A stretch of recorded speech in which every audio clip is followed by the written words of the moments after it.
who is who in the chain. Knowing who is who in the chain is going to teach you, inshallah ta'ala, the authenticity of that hadith. قال الخليل بن أحمد 6 أشخاص اشتركوا في هذا الاسم أولهم شيخ سيبويه رحمه الله تعالى.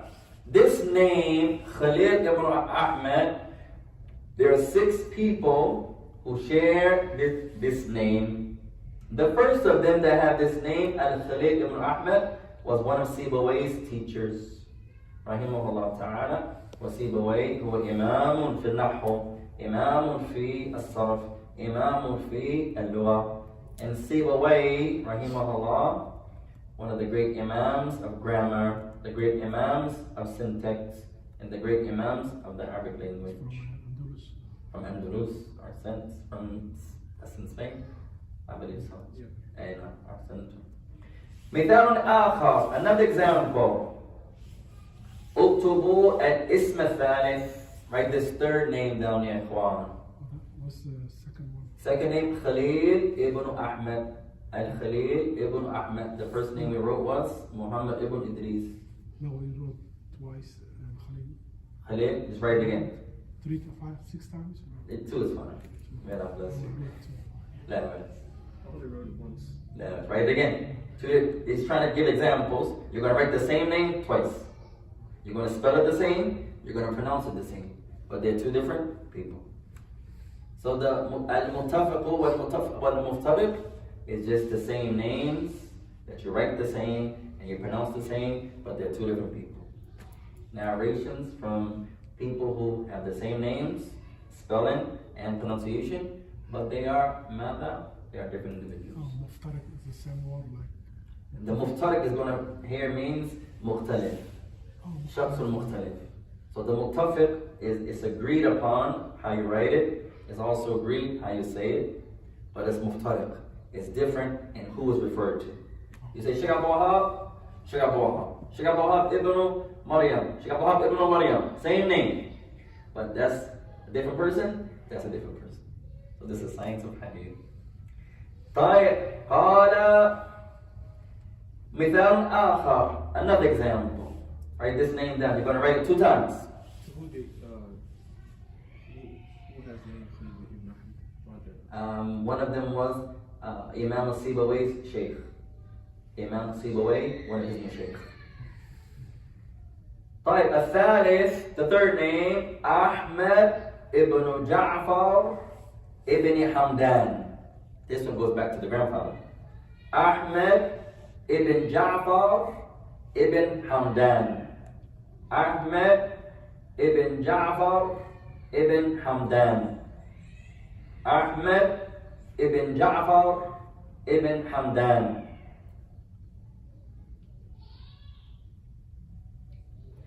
قال 4 أشخاص في عصر واحد. Now memorize this name يا إخوان. أحمد ابن جعفر ابن حمدان. أحمد ابن جعفر ibn Hamdan. This name, Ahmed, the son of Ja'far, the son of Hamdan, there were 4 people who had the same name who lived in the same time period. 4 أشخاص بنفس الاسم في عصر واحد. There are 4 men who had the same name who lived in the same time period. The same time period.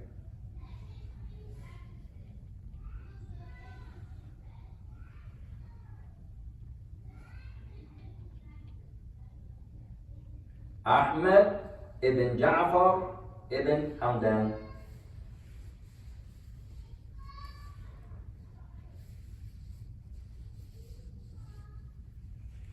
قال من أهمية هذا الباب. Next thing I want you to write down is from the benefits of this chapter here. Knowing who is who. Knowing how to write this person's name, how to pronounce it. قال ينبغي لطالب العلم ضبط أسماء الرواة. It's a must.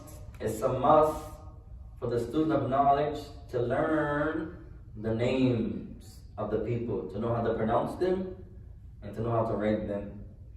ينبغي لطالب العلم ضبط أسماء الرواة. It's a must for the students of knowledge to know how to accurately pronounce someone's name and how to write someone's name. ولعل هذه مشكلة النصارى واليهود عند كتبهم عندما يكتبون عن رجالهم يغيرون الأسماء وهذا كثير. And perhaps this is one of the issues that the Jews and Christians have. That they change, when they narrate from their men, they begin to change the writing of the name, the pronunciation of the name, even the language of the name. حتى الذين جاء بعدهم لا يعلمون من هو. So, even the names of the books are sent. You can see that also. The names of their books, they change the writing of it, change the pronunciation of it, change the spelling of it, and then change the language of it. They do that a lot with men and women. So when someone comes after them, you don't even know who they're talking about anymore. For example, they say, مثلا, the book of Peter, the book of John, the book of such and such. ولكن أولا في الأصل هذا ليس لغته وهذا ليس اسمه أصلا. In reality, that's not even his language. The original language is not even mainstream. It's not even there. And then the name of the language you're giving me now, or the language of the name you're giving me now, that's not even his language originally. So you're changing the name, changing the spelling, changing the word, changing the language.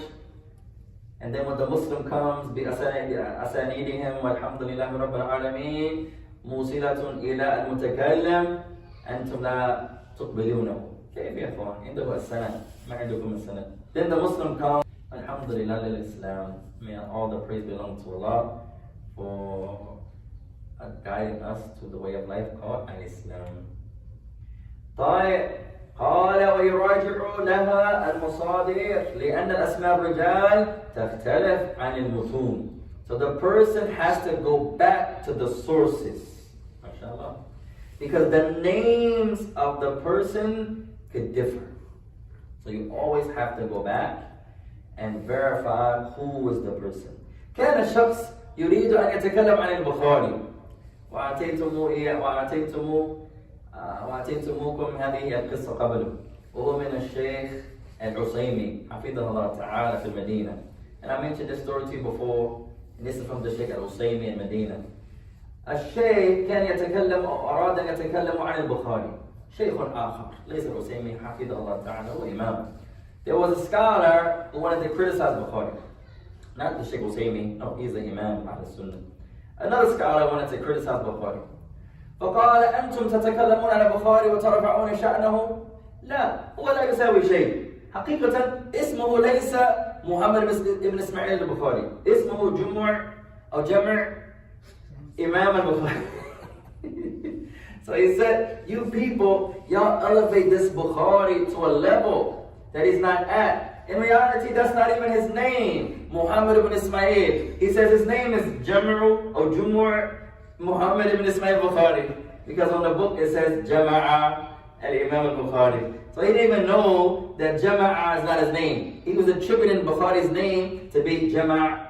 And Jama'a means together. The book says Jama'ahu al-Imam Muhammad ibn Ismail al-Bukhari. He thought that was his name.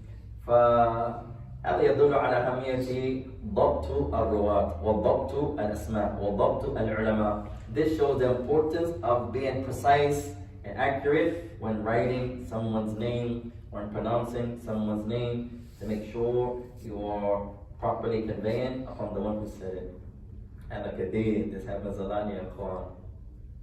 May Allah make it easy. طيب قال مثال آخر, another example of why this is important يا إخوان. قال اسم عبيدة. The name عبيدة.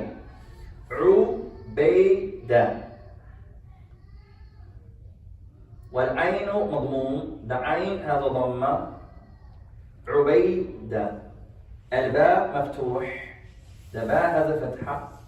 عبيدة. الياء مسكونة. الياء هذا سكون. The dal هذا فتحة. عبيدة. طيب لكن عبيدة, another word, حروف, same letters. عين باء ياء دال تاء مربوطة لكن اللفظ مختلف. But how you pronounce it is different. How you pronounce it is different. فعبيدة مختلف من عبيدة. So عبيدة is different than عبيدة. No. وهذا يدل على تلقي العلم شفويا من الطالب أو من الطالب من الشيخ. This also shows, number 2, the importance of taking the knowledge from the student directly from the teacher. لأن بعض طلاب اليوم لا يحضرون الدروس، لا يتلقى العلم مباشرة عن المدرس، يأخذون العلم مباشرة عن الكتب. وهذا جائز لكن هذا خطير جدا. Nowadays you find many of the students of today don't sit in the circles of knowledge with their mashayikh, their students, their teachers, taking the knowledge directly from them. That's the origin. But rather, they suffice themselves from just reading the books. فَلِذَلِكَ نَرَى فِيهِمْ أَخْطَاءٌ أو أخطاء كثيرة. So for this reason, you find that they make many mistakes. Like the Shaykh al-Bukhari, جمع الإمام محمد بن إسماعيل البخاري لأنه ما أخذ هذا من شيخ مباشرة أخذه من الكتب وأخطأ في أخذه من الكتب. Like the Shaykh who mispronounced Bukhari's name, he thought his name was Jum'a because he didn't take that from someone directly. He took it from the book. لماذا أخذ العلم من الكتب مباشرة خطير؟ من يجيب؟ How or why do we say taking knowledge from books alone is dangerous? Who can answer? You might misunderstand what's written in the book. Ahsan. أنت تقرأ شيء, you're reading something.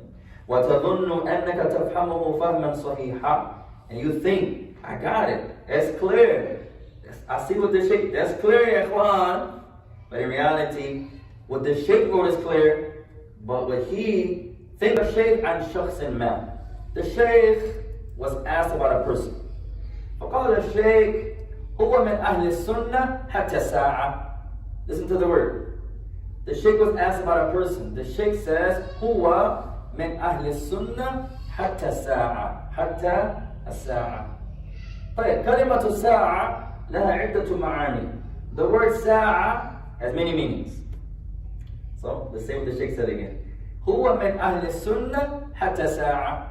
The Shaykh says, Huwa min ahli sunnah, he is from the people of the sunnah, hatta sa'a, until the hour. Right. So the translator said, MashaAllah, there it is, ya ikhwan. The Shaykh madaha hada ila yawm al-qiyamah. The translator said, there it is. Whoever the Shaykh was asked about, the Shaykh praised him, and he said, he is from ahli sunnah, and he's going to remain from Ahl Sunnah until the last hour. But that's not what the Shaykh said. The Shaykh says, هو من أهل السنة حتى ساعة. He said, hey, as far as I know right now, he's on the Sunnah. Two different meanings. Same word, but has many meanings. وهذا خطأ يحصل كثيرا. And the type of this mistake here happens many times. Where you're seeing what someone is saying, لكن تخطئوا من فهمه, but you misunderstood his intent. Your understanding is there, your meaning is there, but you don't get it the way it's being understood. بعض العلماء أو بعض الإخوة الذين يأخذون القرآن بدون مدرس بدون تفسير يقعون في مثل هذا الخطأ. Many of the Muslims who study the Quran on their own, without a teacher, without going to the tafsir, the explanation, they fall into this. يقرؤون الآية لكن يخطئون فهم مراد الله. They read the verse, but they misunderstand the meaning of how Allah is saying it. قال بعض المسلمين الله معنا على الأرض. أعوذ بالله. هذا الاعتقاد كفر. هذا اعتقاد كفر. Some Muslims today, and we seek refuge with Allah Ta'ala from this understanding, they believe Allah is not above in a manner that befits His Majesty, but rather He's on the earth with His creation. And they give ayah, they give ahadith, لكن يخطئون فهم هذه الآية أو فهم هذه الأحاديث, but they misunderstand the meanings of these ayat, the meanings of these ahadith. فيقول تعالى يقول تعالى ولا تخافا إني معكما الآية مخاطب موسى وهارون. Allah Ta'ala says, addressing Musa and his brother, our Prophet Harun. He says, اذهبا إلى فرعون, go to Fir'aun ولا تخافا, both of you, and don't be afraid. فإني معكما, for verily I am with you both. Allah is talking to Musa and Harun. Verily I am with you both. The man says, there it is. Where's Musa and Harun? You're going to say on the earth.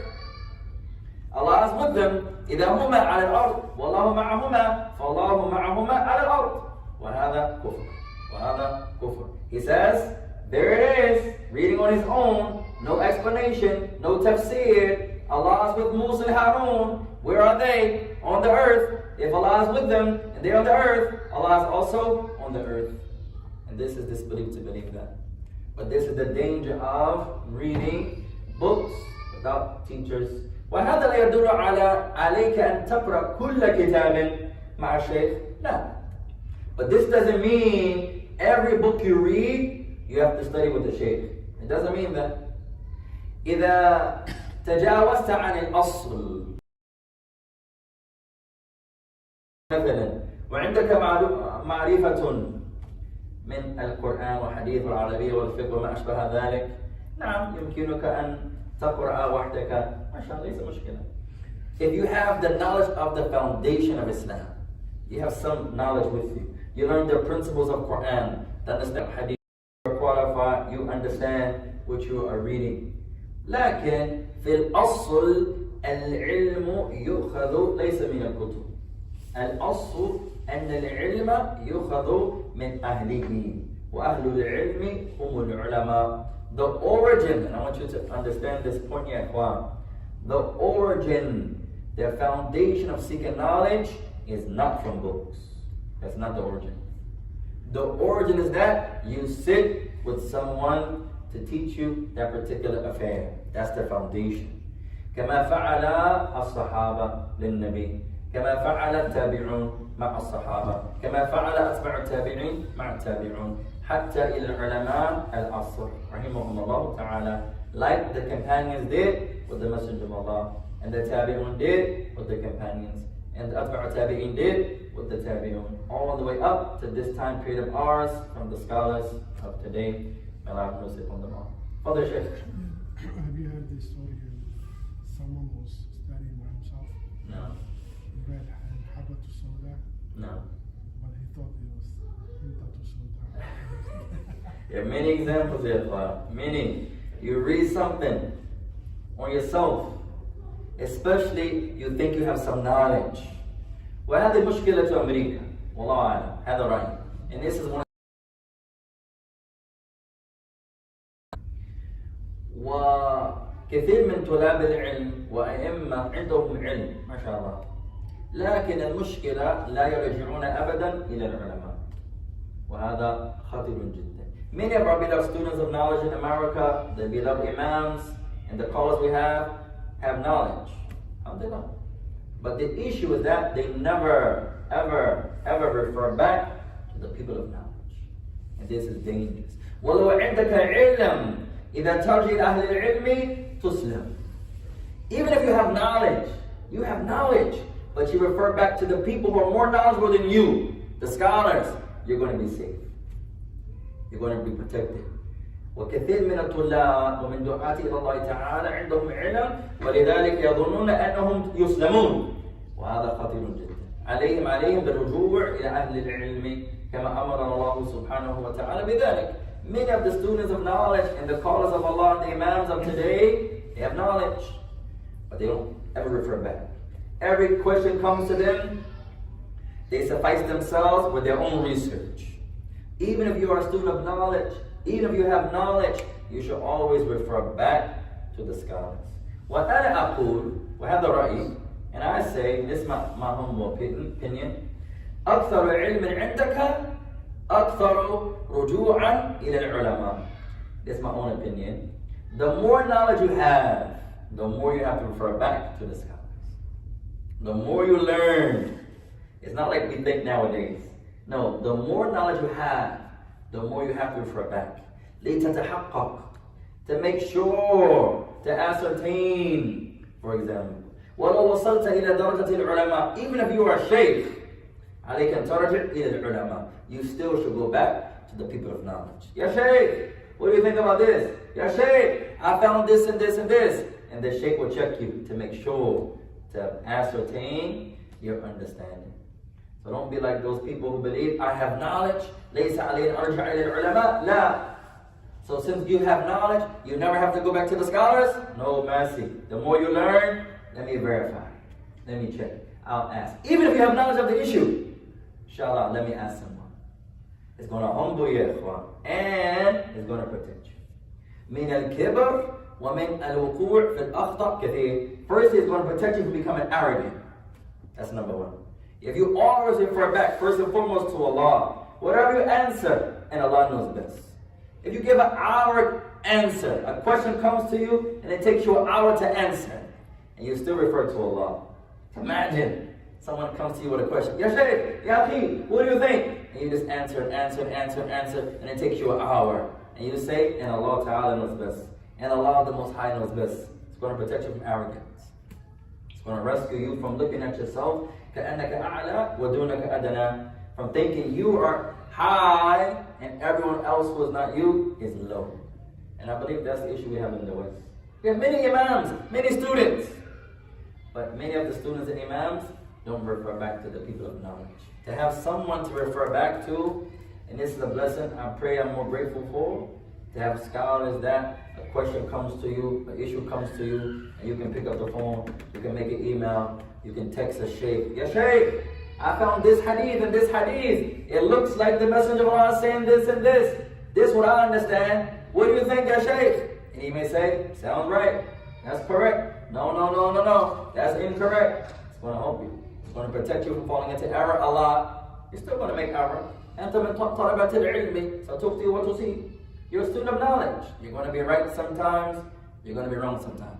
But you're not going to be wrong that often. And it's going to protect you from arrogance. You have someone to go back to. How many times the questions come? Ya Akhi, what do you think? They say, inshallah, let us get a call or give me a night or two. Let's ask the people of knowledge. Don't ever be shy to say, La adri, I don't know. You say, Allah alam. ولو عندك علم تقول إن شاء الله تعالى ليثبت الأمر سأسأل غيري. Sometimes you have knowledge of the issue. You still say, give me some time inshallah, just to make sure. I'll ask, I'll get back with you inshallah. One brother said, why do you always say, let's go to the shaykh, let's go to the scholars? That's what Allah commanded us. Another brother said, hey, but the scholars don't live in America. You brothers in America تتصلون بغير أمريكيين من علماء كيف هم يساعدوننا وهم لا يعيشون معنا في بلدنا. هذا ليس بشرط أبدا. A person may say, why you contact the scholars in Africa, or Yemen, or Kuwait, or Saudi, or India, or wherever country they live. They can't help us with our issues in America. They don't live here. True, they don't live here. But that's not a condition. It's not a condition that the shaykh has to have lived in America to help you with what Allah said and the Prophet of Allah said. No, you don't have to live in the land of disbelief to help you with problems in the land of disbelief. You're asking the scholars, what does Allah say about this issue? What did the Messenger of Allah say about this issue? What did the Salaf understand, Ya Shaykh, about this issue? Alhamdulillah. It's not a condition that I have to live in India to contact the scholars in India, or I have to live in Pakistan for the scholars in Pakistan to help me, or vice versa. No, it's not like that. And may Allah help us all here. Let's take another benefit here, inshallah ta'ala. قال بسم الله الرحمن الرحيم. قال هذا لا يوصل إليه إلا بمراجعة الكتب أو الأخذ من أفواه الشيوخ. And being precise with the names. This is not achieved except by going back to the books of biographies and by taking the knowledge directly from the mouths of the scholars. وهذا هو الأصل. And this is the origin, ya ikhwan. Taking the knowledge from the mouths of the people of knowledge. هذا لا يوصل إلا بمراجعة الكتب. And this is not obtained. You're not going to be accurate. You're not going to have precision in learning who is who, except going back to the books of Tarajum, the books of the biographies. وأخذ العلم عن أفواه الشيوخ. And unless you take the knowledge directly from the mouths of your teachers, of the scholars. هذا هو الأصل. This is the origin, ya ikhwan.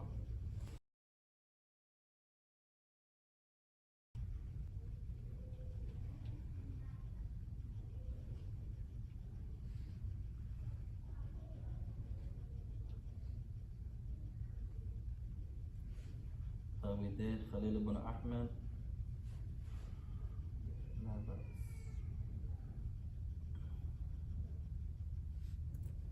So we're going to give you one last name, ya ikhwan, one last kunya.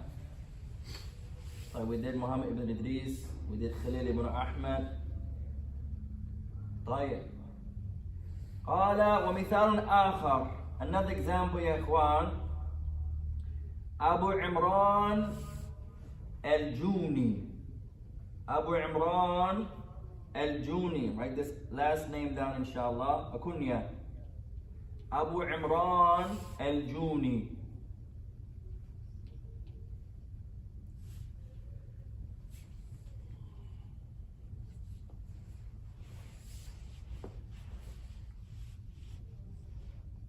We did Muhammad ibn Idris.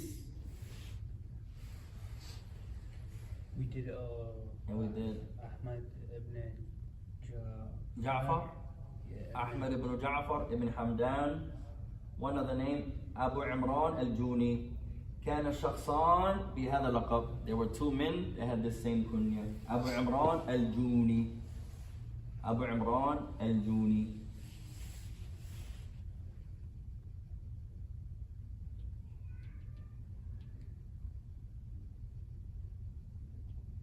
We're going to give you one last kunya, inshallah, also.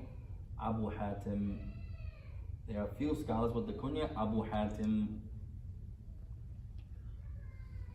One of them is Al-Razi and one is As-Sijistani. So write this last kunya now down. Abu Hatim. Abu Hatim. One of them is Al-Razi and one is As-Sijistani. So هذا الباب يرشدنا إلى ضبط الرواة أو ضبط أسماء الرواة. The likes of this chapter here, you don't find it a lot in the hadith, but it's encouraging the student to accurately learn who is who. A lot of the scholars have the same names. Sometimes it's not enough to say Sheikh Muhammad, Sheikh Al-Albani. What's Sheikh Al-Albani? There are many Sheikh Al-Albani. Imam Al-Bukhari, he's known by that kunya. Muhammad ibn Ismail, there are many Muhammad ibn Ismail. Abu Hatim, there are many Abu Hatim. Muhammad ibn Idris, there are a few Muhammad ibn Idris. فهذا يدل على أهمية ضبط أسماء الرواة. This encourages us to have accuracy and precision in learning who is who from the names of the Imams. طيب نكتفي بهذا واستمتع يا إخوان. فربما في 5 دروس ننتهي بهذا الباب أو بهذا الحديث أو بهذا الكتاب.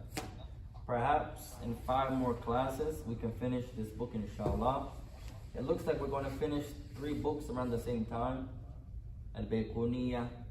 I think the first book we're going to finish, inshallah ta'ala, is probably going to be Usool Al-Thalaathah. And then maybe Bayquuniyyah. And then after that, 40 hadith. Or 40 hadith maybe after these 2, because here we have 6 lines left, 7 lines left. Usool Al-Thalaathah. So we should finish all 3 books around the same time. That'll be perfect, ya ikhwan. We didn't plan it like that, but that's from Allah. Alhamdulillah. And then we can go on to our next level hadith, next level books, inshallah ta'ala.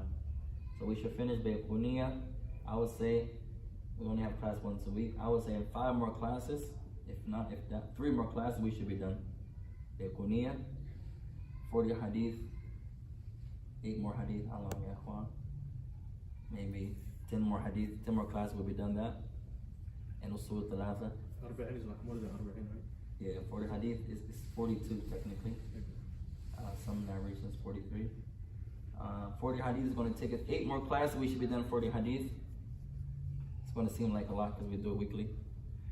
But this book we should be done first. 4 more classes will be done, Bayquuniyyah. And then Usool Al-Thalaathah. Maybe another 5 classes will be done there. Inshallah. Our 5th book we may break down into sections. That's going to take us 2 years. Inshallah. Sa'adi. Yeah. So, Who chose that book? almost 300 pages. 300 pages. May Allah, we should have chose something smaller. At any rate, we're going to break it up into books. So we're going to do the Kitab al-Tahara will be 1 book. We'll have a test after that. Small little break. Then we'll start the next book. Kitab al-Salaam. Inshallah, we'll see. That's going to be our biggest book. And may Allah make it easy. So inshallah, we'll be able to start our next 3 books. Choose a small book on Aqidah.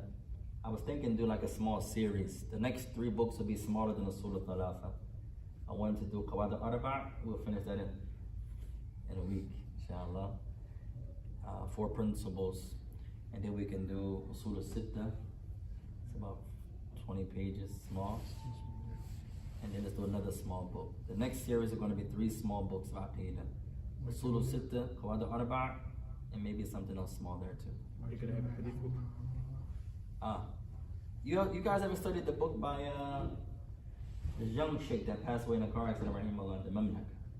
He was like a mountain. The young sheikh, Abdul Kareem Al-Burjis, rahimahullah. He has a nice book, ya ikhwan, in Aqidah. It's about 100 pages, but it's nothing but ayah after ayah after ayah after ayah. It helps you get mutamakin in Quran. Everything he goes over. It's like Wasitiyah, like by Ibn Taymiyyah. Everything is call Allah, call Allah, call Allah, call Allah. Both of those books together are tremendous, but it's bigger. So maybe we can save that one. I want to do something small this next go around. Usool Al-Sittah definitely. Qawaid al-Arba' definitely real small. We can do that on the weekend if you wish. Qawaid al-Arba' is real small. Usool Al-Sittah is small. Depending on whose explanation we read from. And then we gotta find another small book there too. Nawaqid al-Islam will be a good one. We can write them down, ya ikhwan. Let's do a series of those 3. This one written by Sheikh Salih Fawzan. Sheikh Salih Fawzan has one. I think he explained it. Yeah. So the origin of that book, I believe, is by Sheikh Muhammad Wahab. Sheikh Fawzan comes, Sheikh Salih, Sheikh Utami. In the Mamlaka, they prefer a lot of the Sheikh Muslim's books. They're real small books, mashallah. A lot of benefit there. So that'd be a nice series, those 3. Nawaqid al-Islam, that'd be nice. The Nullifiers of Islam, the 4 Principles, and Usool Al-Sittah. That'd be a nice series, mashallah. That'd be nice. And then we choose, if I ever could finish my hadith book, I wanted to do it. Hopefully I could finish by, my book is done yet. I just have to send it to, I was going to publish it through Amazon. I just have to finish a couple more check-ins. Books that has like narration. Yeah. So the one I said is just going to be, it's easy. I just did the hadith first. I want to come back later and write the explanation. So it's about 100 hadith about how the Prophet prayed. So I took from everywhere, Bukhari, Muwatta, and just try to make it easy to memorize these hadith. And now you got your salat. Hadith after hadith after hadith. All authentic. Hopefully they're all authentic. May Allah help us. There's one hadith I remember that some scholars differ. And I remember I had the chance to go back and forth with my Sheikh Al-Masna'i in Yemen. I got him to write an introduction. It was really nice. And so he said, a couple of your chapter titles, you should say it like this. But I took a position, like you know how the scholars differ in fiqh. So in the issue of taking a sutra, I picked chapter, the obligation of taking a sutra. But my Shaykh, Abu Abdullah Al-Masna'i, Hafidullah, he takes the position that the sutra is recommended. So he let me argue with him. That was nice and humble. I got to go back, Shaykh, what about this? What about that? What about Bukhari? What about? So that was nice. At the end of it, he said, I see what you're saying, but I would say recommended.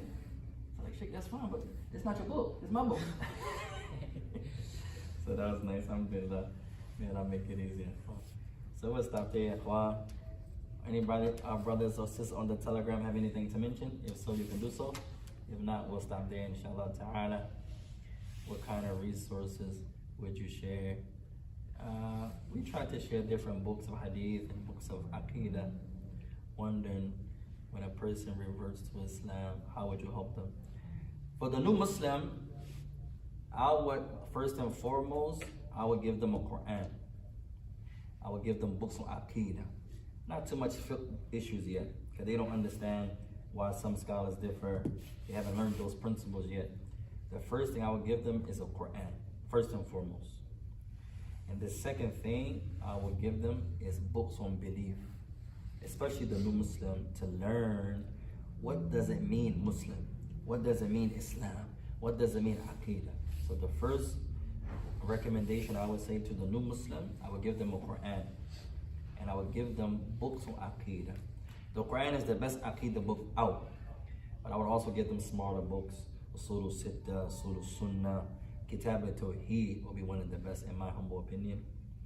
Imam Ahmed, Usool Al-Sunnah will be tremendous. That's another one, but that's a little big. MashaAllah. The book that we just mentioned by Burgess, Abdul Karim al-Burgess, rahimahullah, is a tremendous book. Also Aqidah Wasitiyah. Those books that are filled with Allah said, Allah said, Allah said. I will focus on those books. Qawl Mufid by Sheikh in Yemen, rahimahullah. Books that are filled with Allah said, the Prophet said, Allah said. Not a lot of books that this Sheikh said, this Imam said, this Sheikh said. I wouldn't busy the new Muslim with that.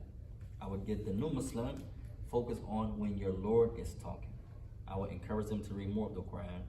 That's what I would say. And the brothers from the Barbados, he just accepted Islam today. He has a Quran. MashaAllah. May Allah bless. Yeah, Sheikh Abdul Karim al-Burgess. Tomorrow we'll write it out. I'll try to bring up the book. I'll show you a copy. It's a small book. It's maybe 100 pages of that. One of the best books you're going to study in your life. May Allah bless you, ya ikhwan. Wa subhanaka wa bihamdika. Ashhadu an la ilaha illa anta astaghfiruka wa atubu ilayk. Wassalamu alaikum.